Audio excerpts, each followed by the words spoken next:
خب سلام دوستان، حالتون چطوره؟ امروز اومدم با ویدیو دیگه. امروز اومدم شما یاد به تازه کار یاد برم که چجوری تونیم تو FC 25 موبایل بازیکن رایگان 90-92 اینا بگیریم.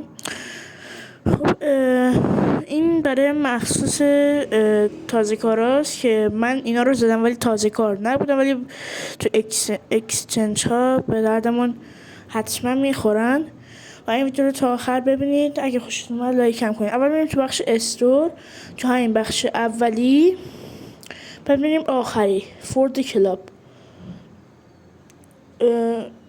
فورد کلاب این بخش هست. این بخش اولی اسمش ریکومندد هستش. اینجا دو تا پک میبینید. حالا من کلی پک بود که زدمشون و حالا این دوتا فقط مونده. حالا اینجا لیورپول داره، یوونتوس داره، پاریس سن ژرمن داره، تاتنهام داره، دورتموند داره، اتلتیکو داره. حالا هر چی که تیم میخواید داره، ولی به غیر از رئال و بارسا حالا یه سری تیم‌ها رو داره دیگه، یه سری تیم‌ها هم نداره. تا ویدیو دیگه نه فعلا تمام نشده. من دارم رکورد میکنم چون اولش کم بد افتاد.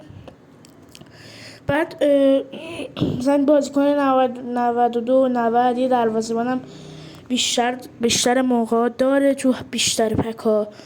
مثلا الان من هم دروازه‌بانش رو گرفتم. کلا یه پکو میزنید کل بازیکنی که اونجا روی این پوستر که نه، رو همین چیز میاره، رو همین عکسه، کلا یعنی بهتون میده، یعنی کلا هر 5 تا بازیکن بهتون میده.